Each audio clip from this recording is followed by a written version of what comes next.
अस्सलामुअलैकुम दोस्तों। आज मैं आप लोगों के खिदमत में विनय दुबे के एक वीडियो लेकर आया हूँ।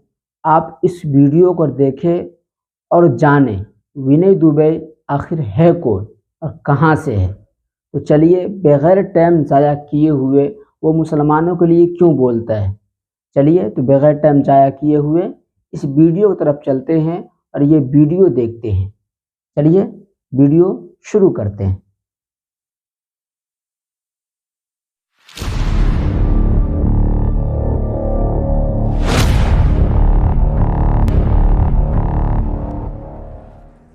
नमस्कार दोस्तों, मैं विनय दुबे मुंबई से।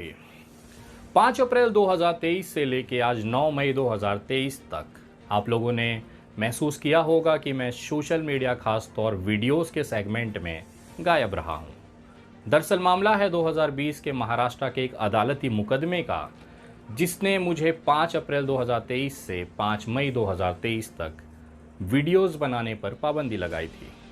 ट्विटर और इंस्टाग्राम मैं इस्तेमाल कर सकता था, जिसके बाद मैं लगातार उस पर एक्टिवेट रहा हूँ। लेकिन ये दो बड़े प्लेटफॉर्म जिसमें फेसबुक और यूट्यूब आता है, इसको लेकर माननीय अदालत ने मुझे कोई भी वीडियो पोस्ट करने से मना किया हुआ था, जिसकी वजह से आपको ये मेरी जो कमी है सोशल मीडिया पर वो आपको दिखाई दे रही होगी।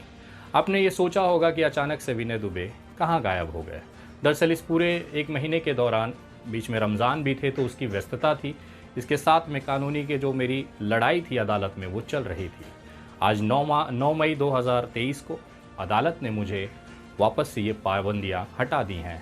अब लगातार आप मेरी वीडियोस देख सकते हैं। बड़ा मसला ये था कि जब भी चुनाव आते हैं, चाहे वो छोटा चुनाव हो नगर पालिका का, चाहे विधानसभा के चुनाव हो, कुछ ऐसे लोग हैं जो तुरंत भाग के अदालत चले जाते हैं। अदालत में एक निवेदन डालते हैं कि विनय दुबे के सोशल मीडिया के जो इस्तेमाल है उस पर पाबंदी लगा दी जाए। चुनाव का माहौल है, वो समाज में तनाव निर्माण करते हैं। बहुत सारे ऐसे रिक्वेस्ट करने के बाद कुछ अदालतें हैं जो मुझे बिना मेरा पक्ष देखे ही आदेश पारित कर देती हैं। बाद में जाकर जब मैं उसे कानूनी तौर पे चैलेंज करता हूं तो फैसला मेरे हक में आता है, क्योंकि संविधान ने मुझे जो अधिकार दिए हैं, जिसमें कि मैं अपनी बात खुले तौर पर एक नागरिक के तौर पर रख सकता हूं, उसका मैं इस्तेमाल करता हूं, जिसके बाद अदालतें इस चीज़ को समझती हैं और ये पाबंदियाँ हटा दी जाती हैं। लेकिन खैर, कुछ लोगों को दिक्कत इसलिए होती है क्योंकि कहीं ना कहीं जब भी मैं चुनाव प्रचार में या किसी तरह की वीडियोस में जब मैं तथ्य और फैक्ट्स रखता हूं, उसका नुकसान किसी एक राजनीतिक पार्टी को बहुत बुरी तरह से होता है। तो ये दर्द लाजमी है, ये होना बहुत सामान्य है। जब उनको पीड़ा होगी तो बेचारे कहाँ जाएंगे? न्यायपालिका में। कहाँ जाएंगे? पुलिस स्टेशन में। ये चीज़ें मेरे साथ अब सामान्य होने लगी हैं। अब वो सारी पाबंदियाँ हट गई हैं, तो अब बेचारों को हालत ख़राब होने वाली है। क्योंकि मैं जिस तरह से जिस टॉपिक पे वीडियो अगले कुछ सीरीज़ लेके आने वाला हूँ, प्रतिदिन एक वीडियो मेरी तरफ से पोस्ट होगा। ये जो पूरा महीना जो खाली गया है उसकी भरपाई भी तो करनी ज़रूरी है। अब पता नहीं ये मुझे किस तरह से झेलेंगे, क्योंकि आने वाली वीडियो उसी आक्रामकता के साथ, उसी निडरता के साथ और तथ्यों के आधार पर रखने की कोशिश करूँगा, जिसे गुमराह करने के लिए ये बेचारे तोड़ मरोड़ कर 2 रुपये दिहाड़ी हर रोज़ सोशल मीडिया और व्हाट्सएप ग्रुपों में दौड़ाते हैं। ये वीडियो बनाने का मेरा मकसद था कि आप लोगों को ये सूचना मिल जाए कि आखिर विनय दुबे की कोई वीडियो क्यों नहीं आ रही। रही बात, इस दौरान मुझ पर महाराष्ट्र न छोड़ने के भी आदेश थे। बीच में बिहार के नालंदा और सासाराम में दंगे हुए। वहाँ पर जब मैंने कानूनी प्रक्रिया के अंतर्गत कोर्ट से परमिशन लेकर उस यात्रा मैंने की बिहार की, वो यात्रा का एक डेडलाइन था। 3 या 4 दिनों का मेरे पास परमिशन था, जिसमें मुझे जाकर वहाँ आना था।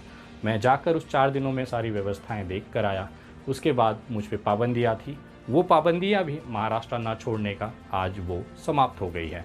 अब मैं लगातार देश के किसी भी कोने में यात्रा कर सकता हूँ। मैंने एक वादा किया था जो कि अभी भी अधूरा रह गया है। वो एक काम है जो कि मुझे रमज़ान में पूरा करना था, लेकिन कानूनी पचड़ों की वजह से मैं वो पूरा नहीं कर पाया। तो अब वो समय आ गया है कि मैं उस चीज़ को अपने अंजाम तक पहुँचाऊँ। सासाराम और नालंदा में रामनवमी के दिन जब वहाँ पर दंगे किए गए, मस्जिदें जलाई गई, मदरसों में किताबों को जला दिया गया, तो मैंने संकल्प लिया था कि उस तमाम जो मस्जिदें और मदरसों में जो कुरान शरीफ को जलाया गया था, जो हदीसों को जलाया गया था, उसके बदले मैं नई किताबों को वहाँ पर दूंगा। वो मुहिम अब मैं शुरू करने जा रहा हूं और बहुत जल्द अगले 2 ही 3 दिनों के अंदर, क्योंकि मुझ पे महाराष्ट्र से बाहर जाने की जो पाबंदी थी वो हट गई है, वीडियोस बनाने की जो कानूनी पाबंदी थी वो सारी हट गई हैं, तो अब मैं आज़ाद हूं। एक जागरूक नागरिक होने के नाते एक मेरा कर्तव्य है कि इस तरह के घटनाओं में बढ़कर वहाँ पर जाकर उन लोगों के बीच पहुँच उनको मदद की जाए और एक बड़ा संदेश दिया जाए कि ये जो घटना घटी है वो कुछ ऐसे असामाजिक तत्वों के द्वारा घटाई गई है जो समाज में भाईचारा और एकता नहीं देखना चाहते। मैं उस तत्व को बिलीव करता हूँ, इस विषय को बिलीव करता हूँ कि भारत में समान अधिकार है, भारत के तमाम नागरिक एक दूसरे के भाई हैं और एक ताने बाने से बनकर ही हिंदुस्तान बना है। तो उसकी खूबसूरती, उसकी एकता, उसकी एक भाईचारे की मिसाल के तौर पर इन तमाम मस्जिदों और मदरसों में जलाई हुई कुरान शरीफ या फिर हदीस की किताबों के बदले अब नए कुरान शरीफ और हदीसों के किताबों की व्यवस्था मैं करूंगा, ऐसा मेरा संकल्प रहा है। इस मुहिम में अगर आप भी अपना योगदान देना चाहते हैं, क्योंकि हज़ारों किताबों का मेरा जो संकल्प है वो तो मैं अपनी तरफ से करूंगा ही, लेकिन इस पुण्य के काम में अगर आप भी आगे आकर उन जली हुई कुरान शरीफ की किताबों को, उन हदीसों को बदलने में अगर आप मदद करना चाहते हैं तो आप भी इस मुहिम से जुड़कर इस बहुत से खूबसूरत और मानवता वाले कार्य में अपना योगदान दे सकते हैं। इस मुहिम में मदद करने के लिए आप हमें गूगल पे, फ़ोनपे, पेटीएम और UPI नंबर 9820898898 इस नंबर पर भेज सकते हैं, या फिर ये जो स्कैन कोड आपको दिख रहा है जो कि विनय दुबे मेरे नाम से है, इस पर आप भेज सकते हैं। अगले कुछ दिनों के अंदर मैं बिहार की यात्रा करूँगा और वहाँ पर जाकर मैं लगातार इस तरह से जो रामनवमी के दिन वहाँ पर दंगे किए गए, मस्जिदों और मदरसों को जलाया गया, वहाँ के तमाम जिम्मेदारान लोगों से मिलूँगा और ये जो अपनी तरफ से जो योगदान है वो देते हुए पूरी वीडियोस आप तक पहुँचाऊँगा।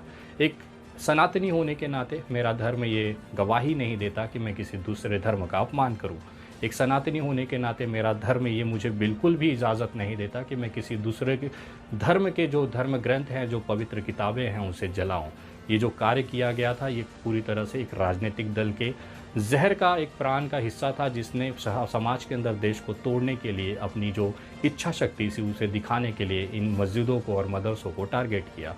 एक जिम्मेदार नागरिक होने के नाते, एक सनातनी होने के नाते मेरा ये फ़र्ज़ बनता है कि मेरे ही समाज के कुछ लोगों द्वारा इस तरह के जो कृत्य किए गए हैं उसका क्षमा प्रार्थनी मांगने के लिए मुझे नालंदा, सासाराम जैसे दंगा प्रभावित लोगों तक पहुंचना है। ये मैं अपनी तरफ से ज़रूर करूंगा। उन तमाम जिम्मेदार लोगों से मिलकर अपने हाथ जोड़कर उनसे निवेदन करूंगा, माफ़ी मांगूंगा कि हमारे समाज की तरफ से कुछ लोगों ने, जो कि राजनीतिक से प्रेरित थे, उन्होंने इतना गंदा कृत्य किया है।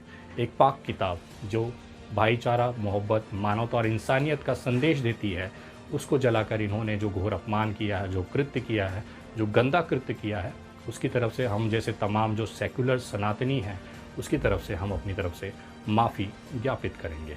अब तमाम लोग इस पुण्य के काम में जुड़ सकते हैं। अगर आप चाहें तो अपने सुझाव मुझे भेज सकते हैं।